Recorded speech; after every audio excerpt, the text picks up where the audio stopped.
Hello and welcome to the Matchbook Horse Racing Periscope or podcast, depending on how you are watching or listening to us ahead of a brilliant weekend's racing. We're now in the time of 48-hour declarations, which is a wonderful, wonderful thing, unless you get changeable weather. And then it makes life really difficult when we're recording this a couple of days out. But we look all right at the moment for, I think, decent ground everywhere. We're going to be focusing on Haydock, which has got the Temple Stakes, and, of course, Calix going in the Sandy Lane. And we know that Rab Havlin will ride because Frankie Dettori is off to Ireland to ride Too Darn Hot in the Irish 2000 Guineas. We'll be talking about Irish 2000 and 1000 at the Curragh as well, and hopefully giving you some handicap sure things. Donn Deasy on the other side of the screen. You'll be reading out prices for us, sir. How are you?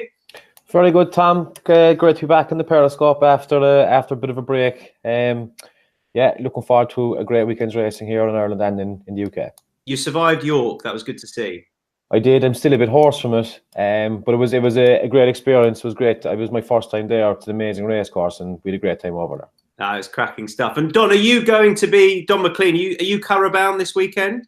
I am Curragh bound, Tom. I'm Racing TV Friday, Sunday Times, Saturday, Racing TV Sunday. So busy weekend ahead. I think I might just bring the sleeping bag down and stay there for a couple of nights. But look, it's great. You know, it looked great the last time on the first day. It's had its teething problems, the Curragh. Hopefully, some of them or all of them will have been ironed out. But no, it's a cracking weekend ahead.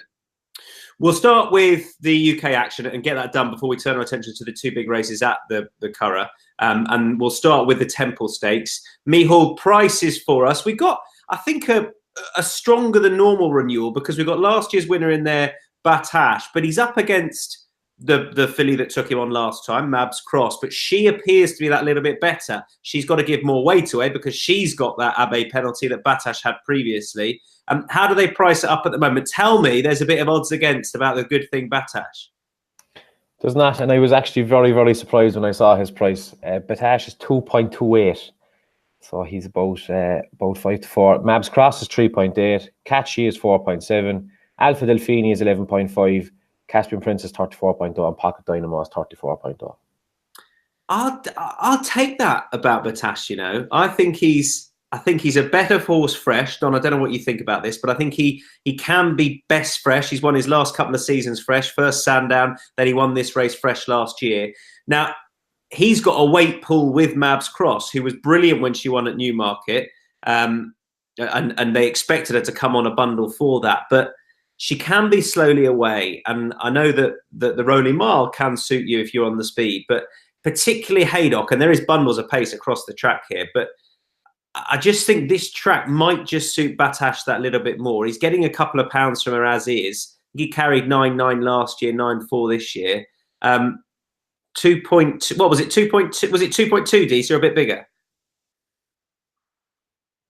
2.28. Done. Yeah. I'm sold. I think that's fair enough, Don. What do you think? I think I agree with you, Tom. Like the race the last day, last year, she was a bit behind, as she always is, and she came with a run. It never really looked like she was going to get there. And like on that run, you couldn't fancy her to reverse placings because I think she's 10 pounds worse off. She's given 2 pounds to Battaash, whereas I think she was getting 8 pounds last year, something like that. So he beat her fair and square. The vibe coming from Charlie Hills is way more positive. Well, it's positive this year. He's had a wind operation as well. The vibes about Battaash, they're all positive except the market. I mean, it's a worry that he's as weak. Well, maybe he's not weak, but that he's available at a big-ish price on Matchbook. And of course, you have to factor in the fact that he's weaker than you thought he might be in the market, with the fact that you're getting a bigger price. But no, I want to back Mab's Cross. You know, she's just a mare that you just have to love. She was very unlucky not to win the Nunthorpe last year. Alpha Delfini beat her. Reopposes obviously tomorrow or on Saturday. And a run in the Newmarket race in the Palace House, that was a really good run, and she came on the near side again. It looked like she had too much to do, but she got there, and she was giving away a penalty there as well. So she's a really admirable filly. She'd probably come on for that run. But yeah, I think given the way the weights are, like if she was getting the filly's allowance, then you could understand maybe the way they're betting. But the fact that she has to give him £2, it's a big swing in the weights, and like Battaash is a top class sprinter. It's going to be hard for her to do that, I think. And if you look at those ratings, she's officially rated £8 inferior at the moment, for she's definitely improving, to Battaash, who has been rated high. He was rated 127 after that Goodwood win, and then is now back to 123. But he's carrying 9.4, she's carrying 9.6. There's pace right across them, really. Catchy is not going to hang around out of 3. Alpha Delfini won't be too far away. Caspian Prince out of 1 likes to crack on. But just the 6 runners here. And what I quite like about Battaash is he's drawn on the wing. He's drawn 6. The last 2 times he's won at Goodwood, he's been drawn 1, and he's just come away from them slightly. I almost think he's a better horse when he's just freewheeling on his own. Jim Crowley will be able to do that. And this might just be the time to catch him fresh here. The only worry about not the worry about the vibes, but the vibes have always been good about him. We were going to see this horse last year, and the vibes were very fun, but his season didn't progress as was expected. The one interesting on the draw, because Mabs Cross is in 2, Catchy's in 3, and Caspian Prince is in 1. So she's going to like that. So they're going to be on the far side. He's in 6 towards the near side of it. So maybe that I'd see that as not a positive for him and a positive for her. Like, she's going to get a lovely toe into the race on the far side. He's in 6. I mean, look, he's not that far away. There aren't that many runners. There are only 6 runners. So even though he's on the wing on the near side, he's not far away. You know, it's not as if it's an 18-runner race and all the paces on the far side. But if insofar as there's an advantage going with the draw or the potential pace, I think she has it. So that maybe that will give her a better chance. But yeah, I think if Battaash runs his race, getting the weight, he's going to be hard to beat. But it's hard to back a 5-4 shot or a 2.28 shot, I think. It's not normally my sort of bet, but he is bigger than I thought he'd be, and I'd be very surprised if there was something like that going around at the off, that sort of price, in this 6-runner field against a horse like Battaash, who, when he's on his A game at this track on quick ground, could be far, far too good for them. Deasy, have you got anything to add to that? Or if not, please get stuck straight into the 2,000 guineas prices at the Curragh. I was going to oppose Battaash based on the price, but I just looked at the price about 5 minutes before we started this, and that kind of changed everything. I think at that price he might be worth the bet, but I don't think I'd be getting involved in this race tomorrow. Just sorry, Tom. Before we leave that, like, Catchy is not out of it. I know, like, he very nearly, he looked the winner last year, didn't he? He went clear on the far side, looked to, and it wasn't until the stagger. It's like almost like a stagger with the camera angle. You realise Battaash was further forward than it looked like he was, when it looked like Catchy was further clear than he was. But he ran a hell of a race, and he was in really good form last time at Lingfield. So and he's drawn towards the far side, so he does tend to go to his left, doesn't he? So that's probably that's no harm to him. If he and Caspian Prince are on the far side, he's probably going to go towards the far rail. So he's not out of it. Alfred Delfini, obviously the Nunthorpe winner on our comeback run. It's a good race, but yeah, I think Battaash is rock solid. I think the key is that last year, which Catchy was in as well, where he did look the winner, he was still getting £5 from Battaash. The fact that he is here off 9.4 with no penalty, he can run to 80% really and still be good enough to beat these. I would, like I say, it wouldn't, and I know DC, you're the same. It wouldn't be normally your sort of steam in bet at 5. You're more of a sort of 5-1 and bigger shot and the rest. But I don't know if you're 50-1, Tom, 50-1. Me on. No 50-1 shots in this race. I agree with Dan about Catchy at the prices, but I'm happy to see Battaash win tomorrow with bigger targets in sight for the rest of the year. He might, that sort of price, he might be my banker of the day. There you go. I'll get a 2.28 shot beat to kick the weekend off. Happy days. What you got for us, Dees, with the 2,000 guineas, the Irish 2,000 at the Curragh? 2,000 guineas. So Magna Grecia sits at the top of the market at 2.52. Too Darn Hot is 2.6. Scardo is 9.4. Phoenix of Spain is 16.0. Decrypt is 16.5, and it's bigger price as the rest. You can kick us off. What do you think? Because you've got the Guineas winner from Newmarket, Magna Grecia, who definitely benefited from the race, but I think the consensus from most trainers I spoke to after the race and experts out there as well is that he may well have won wherever he was positioned. But he is up against the boy, Too Darn Hot, the horse that we were so looking forward to seeing before he went and got beat in the Dante, but he drops back in trip fascinatingly 9 days John Gosden doesn't run them back quick as a rule. 9 days after that run at York. Yeah, like I thought Magna Grecia was a worthy winner. I think like he had the same form as Saxon Warrior the year before. He won the Virtrum Futurity. I think he just got a good pull into the race there behind Sylvester de Souza's horse, Shine So Bright, and I think he was a good winner of it. And saying that, I think that Too Darn Hot might be different gravy. I thought he was unlucky in the Dante. I think that like Turgenev was obviously there maybe as his pacemaker, and he acted as a pacemaker for Telecaster and just got him home. I thought Too Darn Hot ran a great race, and down to a mile, I think he could be far better than these horses, and he's been well back now. I think he was a bigger price earlier in the week, but once he's been confirmed, the money has come from, and Magna Grecia has continued to drift. So I think it's between the two of them. I think it's between the two of them, but I'd say Too Darn Hot should win. You're going to have, Don, the Too Darn Hot fans from last year, and bearing in mind this horse is rated 126 as opposed to 118 for Magna Grecia. So he's rated £8 superior, but you're going to have those who may think that he's not the horse we all thought he was going to be. He's not the biggest of 3-year-olds into comparison to some who would really have matured and strengthened up. For all he's bred to get further, he looked as though he struggled over it, and I think he lost the race before it even started, really, because he was very free on the way down. He never looked like he was going to get 10.5 furlongs on the way down. And then you've got the horse who had some brilliant form last year. He was only beaten by Persian King, and he was a worthy winner of a Guineas. Yeah, look, it's brilliant that Too Darn Hot is running. It's like it really adds a lot. Like it was an interesting race before he was put into it, but I think it's really fascinating now. Like, and as you say, it's really not John Gosden's style to do that, to run. So he's a champion juvenile last year. He's won the Dewhurst, won the Champagne Stakes, then missed the Guineas because he wasn't ready on time.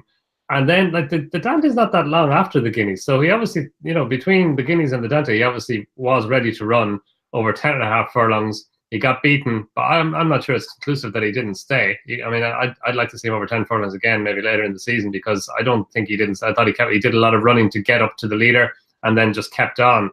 And as you said, he was free and keen beforehand, so you can allow him that. But 9 days after a Dante to come back and run in an Irish Guineas, I think it's a big ask. Like, it's brilliant that he's coming, and he was, he's such a fascinating horse, and he was so talented last year, so showed so much pace. To drop him back and trip to the Irish Guineas. But John Gosden did say afterwards, the St James's Palace Stakes at Royal Ascot, that's another, 2.5 weeks away. So it is unusual. It's great that he's here. It's an unusual move, but I think it makes it a really fascinating race. But Magna Grecia, I agree with Michal. I think he was almost certainly the winner on merit in the Guineas. I'm not sure that, maybe the three who raced on the near side did have a pace advantage. I'm not sure it was the track, but maybe an advantage was conferred on them because of the pace that Sylvester de Souza set. But like, he won with so much in hand, and we had this discussion before, Tom. I'm sure that he was probably the best horse in the race anyway. But in looking for a horse outside of the, kind of a one who can improve to be that good, the presence of Too Darn Hot, I think, makes it more difficult, because to try and beat Magna Grecia, the Guineas winner, that's not easy. But to beat the two of them, to try and beat Too Darn Hot and Magna Grecia, I think it is difficult. That said, I think with Chalier and Decrypt especially, and maybe I Am Superman to a lesser extent, they're 2 or 3 progressive 3-year-olds who have the potential to be a lot better than they've shown so far. I mean, they're only rated in the low hundreds. As you say, Tom, Too Darn Hot's 126, so they've got about £20 to find on the book. But Too Darn Hot was tried plenty last year. He ran in those races that could be in which he could gain a high rating, and Magna Grecia likewise. So I think Decrypt and Chalier especially, they're two who could improve. I think the pace angle is interesting in the race, because other than Hillwalker, who went forward at Gorham when last seen, and I don't know, they'll definitely do the same here out of 12, the pace in the race is surely going to come from Aidan O'Brien. Old Glory has gone 4 before, drawn 3. Van Beethoven is drawn 14, but hasn't done it before. But you would imagine that a few of these are going to go forward. Mohawk's drawn 13. So he's got options there. And Magna Grecia is not too far away, but then nor is Too Darn Hot. I can see that the pace might develop around those higher numbers, depending on what they do with Old Glory, who's then the other side. But we've seen Aidan O'Brien's army, if you like, go, and he's done it before in the Newmarket Guineas. I think it was Churchill's Guineas was a prime example. he really could control how the race will develop, and they might just try and do that to suit Magna Grecia. But I like the fact for the race that Two Darn Hot is only 2 stalls away from Magna Grecia. I'm glad they're not miles apart. Yeah, no, it is an interesting point, and I don't think Aidan O'Brien. Well, I don't think he ever wants a slowly run race, does he? Because like, and he says all the while, a well-run race, a truly run race. That in general, the best horse is going to emerge on top in that situation. So I don't. And Magna Grecia stayed a mile last year very well. He won the Vertum Futurity, which is it's a 1 mile race for juveniles, which you have to see it out to get that. And he's obviously won a Guineas, so he sees out a mile well. So I think yeah, if the Ballydoyle horses go forward, there'll be a good pace. It won't be like they'll be sitting in and setting a sedate pace. If there is a sedate pace, I think that will suit the Crypt quite well. His Cork win was over 7 furlongs. The worry about him, as well as the fact that he has to step up on what he's done to winning an Irish Guineas for sure. He has the potential to do that, but his breeding is more shorter than a mile. But he saw at 7 furlongs very well at Cork. He can. His trainer Paddy Toomey seems to think afterwards that he would have no problem getting a mile, and obviously he's a very good judge. So he's interesting. But if they did happen to dawdle or not go that quickly, that could suit the Crypt, and he's drawn out there with them. He's drawn an 8 out there with Magna Grecia and Two Darn Hot as well. And I've missed Globe Theatre as well, who is son of Wolfram, has looked pacey enough and comes out of stall number 7. But I think it'll be Aidan O'Brien ensuring there is a fair pace to Jake. And Superman can go forward as well. He went forward at Naas. Now he was settled in mid division, and it was only when Lee Roach realised there wasn't a great pace on, then he moved him to the front. So he can probably definitely race prominently, or maybe even lead if he needs to, because he led most of the way that time at Naas when he put up probably the best performance of his career so far. So he probably won't be too far off the pace either. Now, if I get my crystal ball out and try and predict who Donn Deasy is going to back at a bigger price, if there is one, my crystal ball, Dees, is telling me Phoenix of Spain. Surely, man, you're not giving up on him yet, because you fancied him for the Guineas, didn't you? Oh, God. Yeah, I remember. I was actually thinking, I wonder, did you remember me texting you about him? I was on him at prices like, I think it was 96.0 and 98.0 for the Guineas, just based on the price of Magna Grecia. I think Magna Grecia was 10.0 at the time. There was only half a length between them last season. No, he didn't turn up, and that was money gone. He's 16.0. Maybe he can run into a place. I'm not sure on his first run of the season. If he was a bigger price now, I would be interested. But yeah, it just hurt me too much that he didn't turn up at Newmarket for that Guineas. So I'm a bit odd with him now. But yeah, he can run a bit like, he has great form with Magna Grecia last year, and that was my thinking at the prices, 16.0. Maybe he can run into a place, but I don't think I'd be getting involved on Saturday. I'm not certain how I want to play it, I'll be honest. I have half an inkling. What price is Scardo, Dees? Scardo is 9.4. I mean, a sort of filthy bet, but half one I can see that you're going to get paid out on is backing Scardo in the place market. Because if you look at his price compared to Magna Grecia, there wasn't much between them when at Newmarket, based upon in what group they raced in. He won his Guineas, Scardo, and I'm not saying he would have beaten Magna Grecia, but I think there might be a little bit of an overreaction price disparity-wise between the two of them. For all I can't see Scardo beating both Two Darn Hot and Magna Grecia. But do I really want to steam into Two Darn Hot at the price he is off the back of a 9-day absence after York? I'm not certain I do. And for all, I suppose Magna Grecia should head the market. I can see why Scardo is slightly too big, but I can't see him winning the race. That doesn't help anyone. Really, no, it's tough. It's a tough race, and like Scardo beat Mad Moon the last, and if Mad Moon was here, I'd imagine he would probably be a shorter price than 9.4. So I think we've no place market up at the moment, but you'll probably be getting about 2.0, maybe. So that's mightn't be a bad bet. Don, sum up your thoughts for us on how to play the race. I don't think place market maybe. I don't think it's a good each way race. It was looking like a good each way race without Two Darn Hot in it. With Two Darn Hot in it, you probably have, if you assume that the two 6-4 joint favourites are going to, they've got an odds-on chance of finishing in the first three. There's only one place left, so it's not an each-way race. You know, for place market on Matchbook for sure. You know, Scarden, maybe Decrypt, maybe Shaleer, maybe I think he's a bit underrated as well. He can keep on, but I think one of those two, Decrypt and Shaleer, will step forward, if not both of them. Like they're two very, very nice colts. Shaleer's only run twice. Decrypt has only run 3 times and only once this year. You know, as I said earlier, they have an awful lot to find on ratings, but they haven't yet been given the, like, you know, they didn't run in those group races last year that gave them the opportunity to gain a high rating. So I think I wouldn't be surprised if after this race, Decrypt and Shaleer are both rated a fair bit higher than they are now. Yeah, Shaleer was impressive last time. I take that, and Paddy Toomey, goodness me, you do well to find a trainer with a better strike rate than that man so far this season. He runs Decrypt. As far as the Irish 1000 goes, that takes place on Sunday.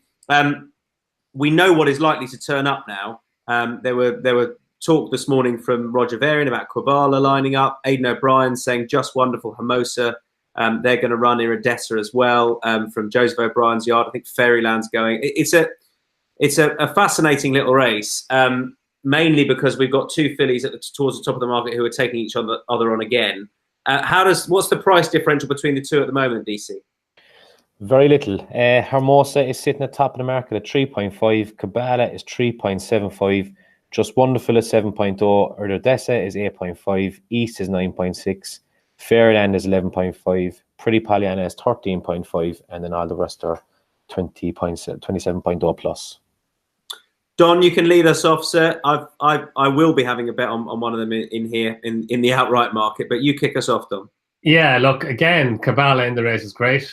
She was a bit unlucky in the 1,000 Guineas. I think she kind of got into a bit of a, it was actually her stable companion Mo just came across her a wee bit, and then she had to go to the far side of Fairyland to make her move. I thought she ran probably better than the bare form of the race suggests. So she's worth another chance for sure. Like, she was very good in winning at Newmarket, the Group 3, the Nell Gwyn. But Hermosa, yeah, she was under the radar going into the Guineas, and she set off in front. She's a filly that I definitely expected her to maybe progress to be an Oaks filly, and she probably still will. But Wayne Lorden said very good fractions on her in front. She kept on well. It was a race in which it wasn't difficult, or it wasn't easy to get into it from the rear, and she was in front and probably in the right place. And also the horses, the fillies who raced towards the far side, appeared to, again, they dominated, and I think it means it shows how good a race Lady Kaya ran and finished in second on the near side. But I thought Just Wonderful could be marked up a fair bit as well on the bare form of her run. She was in behind. I think she was second last passing the 2 furlong pole, and she finished off her race well. She didn't seem to handle the dip, which was unusual for a filly who'd won the Rockfeld Stakes, and seemed to handle it well that day.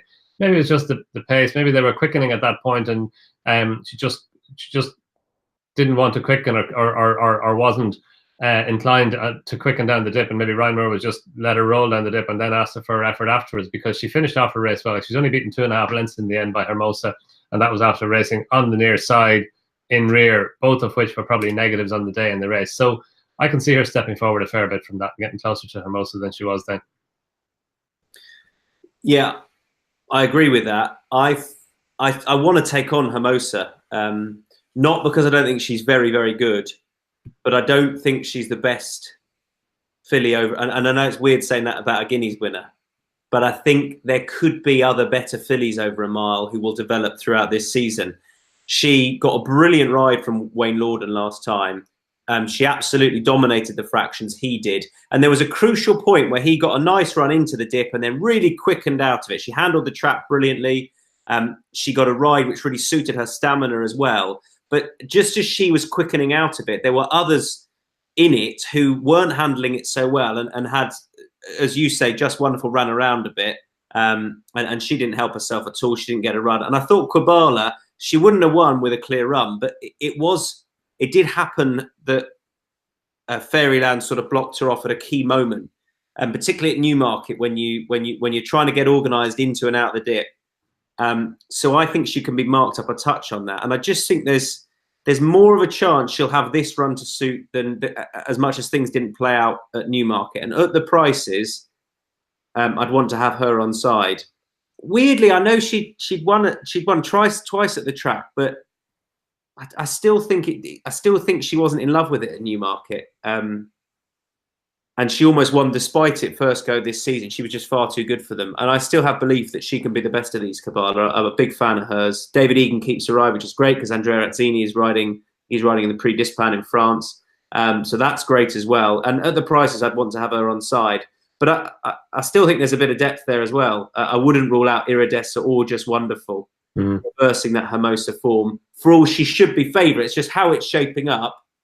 Almost without prices, I could tell that Hermosa would be a filly I'd want to take on. I think she'd have a smashing chance in an Oaks, or 10 furlongs, a mile and a half. But winning at the top level again over a mile, I'm not convinced she won't find something a little bit better. Dees, what do you think? Anything to add?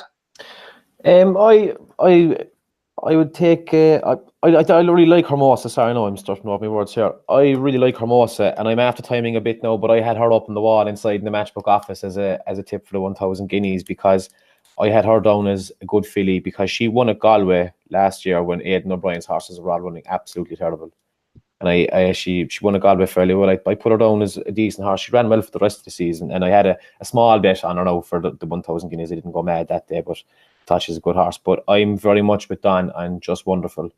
I think that I was watching her races this morning, and for the Rockville last year, which she won very well over 7 furlongs. She ran along the rail, and she got in behind Main Edition and just got out and got a lovely run to finish off the race well.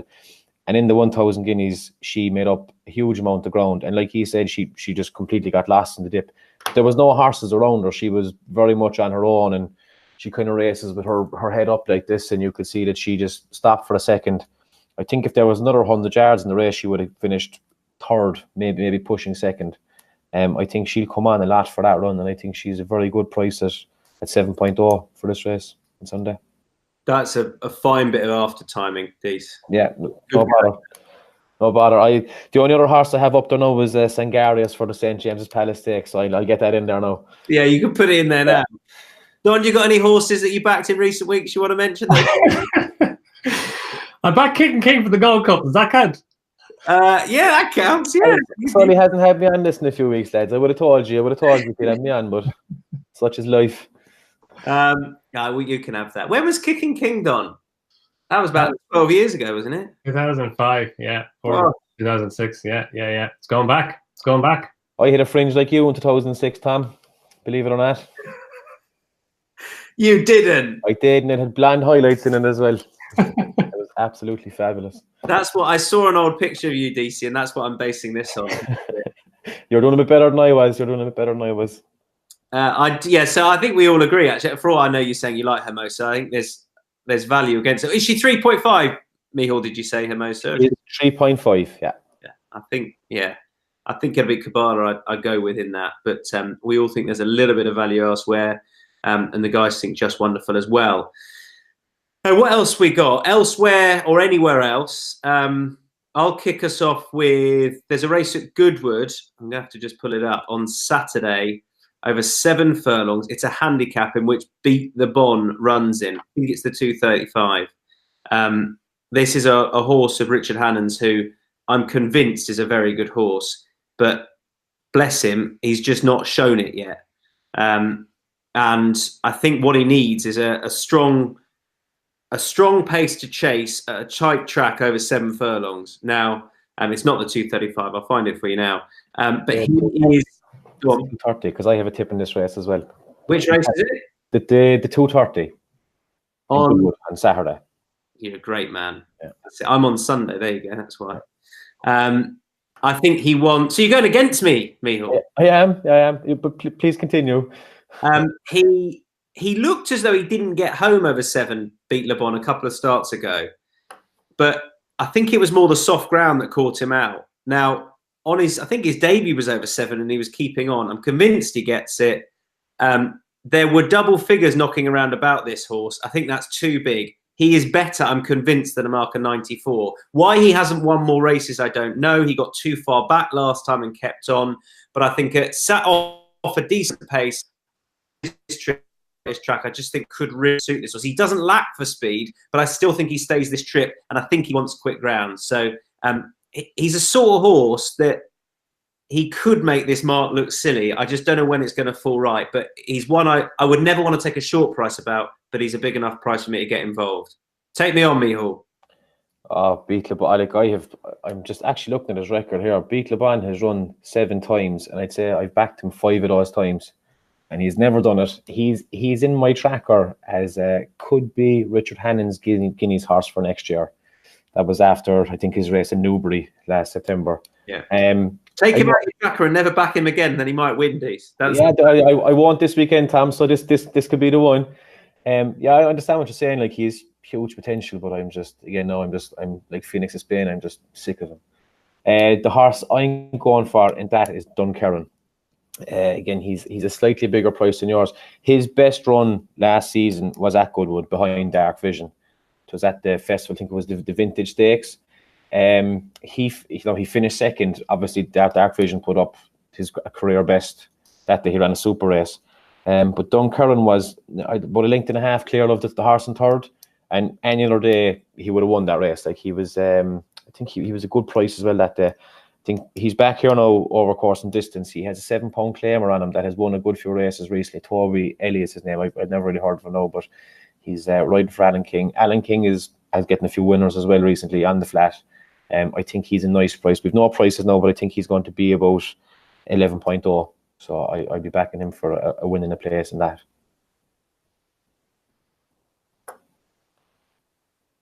You're muted, Tom.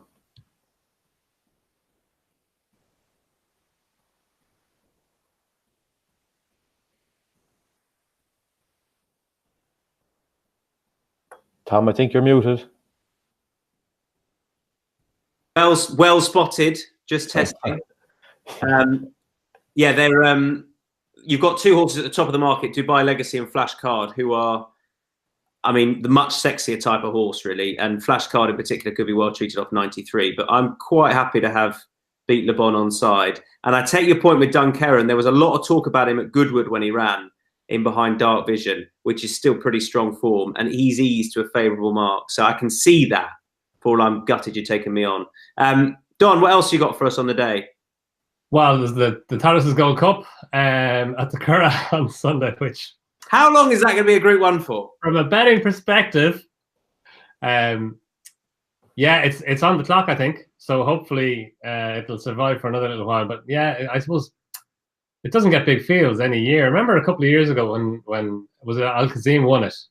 That wasn't a big field, but it was a hell of a race between. I was only 4. Just having a look. Camelot was second. Yeah, look, it can throw up. It can throw up good winners, but I suppose in terms of depth, it hasn't had it for a while. But look, Magical, she's probably going to take on Flag of Honor again, who's finished second to her on both occasions that they've met this season. Again, over 10 furlongs per Flag of Honor. You'd imagine an Irish St. Leger winner who'd want to step up and trip at some point, and I'm sure he will.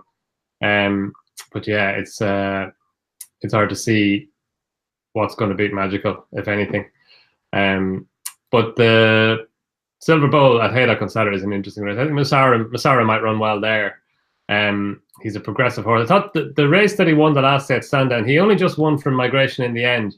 And if you just watch the end of the race, Migration looks a bit unlucky. But actually, they went fast up front, and Massara, he wasn't up with it.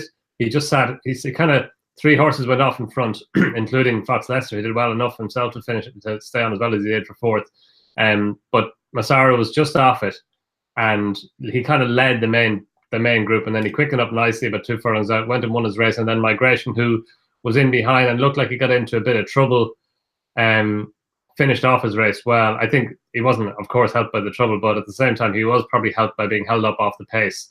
And the race has worked out well. Migration went and won next time. The 3rd, 4th, and 5th, I think, all enhanced the form since in defeat.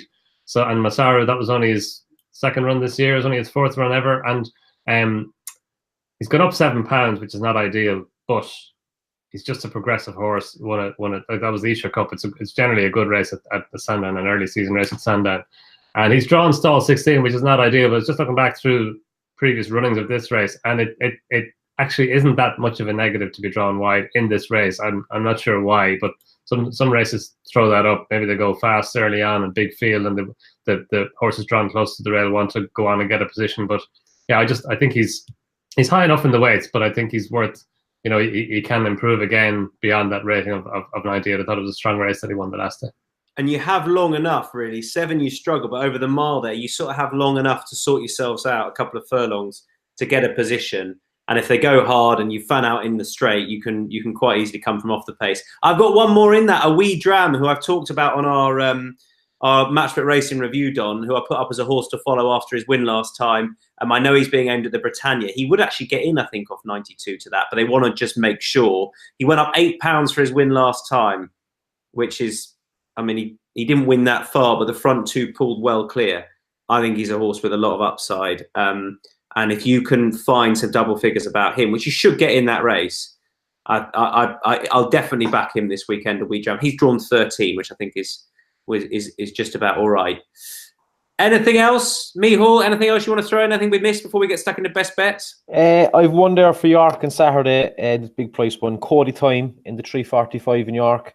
Clive Clark Sprinter. He has won in his reappearance the last 2 years, and he actually won over course and distance last year. And his first season, his seasonal debut off 91. He's off 94 today now. He's drawn way out in stall 18, which was actually working out fairly well for the wide drawn horses last week. He's 25.0, 26.0 at the moment. So I'll be having a bit of an each way bet there. I think definitely a place bet and a small win bet as well. I just think he's a good horse, fresh.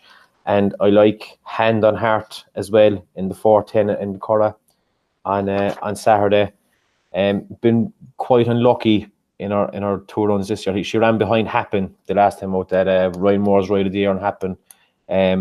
She was just a bit of no luck in running. She finished very well. I think she's going to be a big enough price. It's a fairly good race. She finished behind Dan's Dream as well. She reopposes, but I think there's a good run in, or a good win in her at some stage this season. She's I think Fozzie Stack trains her. So Hand on Heart in the 410 at the Curra. That's the other one. I'll never forget that. I mean, I know it was a great ride from Ryan Moore, but really she was unbelievable. Don, you were there. I don't know how she won that day. I don't know how she won either. And I was looking at, but they went fast. Well, I mean, like at the time watching the race, it didn't look like they went too fast because nothing really wanted to lead. And I think Rhiannoch went on. Lee Roach just let her stride on, and she went on. And she's not a front runner. They went on. But funny, Dan's Dream, who was second, as me all said, she came from the rear as well. So the first two both came from the rear. And actually, going inside the final 100 yards, it looked like Rhiannoch might hold on, but no, it was it was such a well-timed run. And at the end, it was cozy. It was a cozy short head, insofar as there is such a thing as a cozy short head. I'm not sure Dan's Dream over a mile. I think she's better over a strongly run 7. But there we go. We'll see. Don, any other horses to throw in there, or I'll get stuck into best bets? Yeah, no, I think that's I think we've covered pretty much all of it there, Tom. Best. Do you want my best bet? Go on, hit me. What is it? Best bet. I think Just Wonderful in the Irish Guineas. I think 6 to 1 about her is big enough. I think she's going to get closer to Hermosa than she did at Newmarket. She didn't have the run of the race. She was on the wrong side. She was held up in a race in which it probably wasn't an advantage to be held up. She probably didn't handle the track as well as the winner did. And I think 6 to 7.0 or thereabouts about her is good. I will go with, I feel it's ridiculous putting up a 2.28 shot, but Battaash in the Temple Stake, that cannot last. It cannot. He should be a top priced even money, so I think that's a very, very good bet. And as far as a slightly bigger price, I think if you can get double figures about a wee Dram in that silver bowl, he's going to keep on progressing. I think he's a really, really good horse, and a big field will help him settle as well. But I'll stick with Battaash as the main one. DC, what's the best of the few that you've put up, and some big price ones as well? Oh, I have to agree with Don. I think the best bet will be Just Wonderful. I think, again, the price play 7.0. She's a great bet. I might as well, just not to be boring, I'll throw someone else in there. I think if Basic Law is entered in a handicap at the Curra on Sunday, if he turns up in that at anything more than 3.0 or 4.0, I think he's a serious bet. First time in a handicap. Should have won 3 times already. I think he's a very nice horse. So I'll go for Basic Law in the 5 o'clock on the Curra on Sunday. It's going to be a make or break weekend for the DC household, isn't it? It's a big weekend, Mihal. Yeah, well, I'm only kind of getting back into it now recently, Tom. I've had a few quiet weeks just watching and waiting. So there'll be a lot of 5ers and 10ers thrown around the place this weekend. All right, I'd say. Good man. Time to pounce. You got to wait, and then in you go. Wish you all the best. Good stuff. Mihal, thanks, pal. We'll chat again soon. Well, thanks, lads. And Daddy Don, I'll speak to you Monday for our match. Monday it is. Yeah, we'll be a lot wiser then, Tom. We will be reviewing all of the good things that we've put up, and we might. I tell you what, if all of Deasy's going, we'll get him on as well for a celebration. Yeah, we're going to come out anyway. A celebratory bit of after time, but it won't be because he's put them up beforehand. I won't be here, lads. I'll be in Spain if they all come in. We should go further than Spain, Mihal, surely to God. We'll start off in Spain. Spain will do for the first week, but I figure out the rest of it then. Do you know what? I will actually be in Spain on Monday, so there you go. I'll be doing it from there. I'll have a background for you, Dom. Good. Look forward to seeing the new background. Great stuff, guys. All the best. DC, hopefully see you in Spain. Thanks all for listening, for watching, if that's how you are taking this in. That was our Matchbook horse racing chat. Head of an excellent weekend. We'll see you again soon. Bye for now.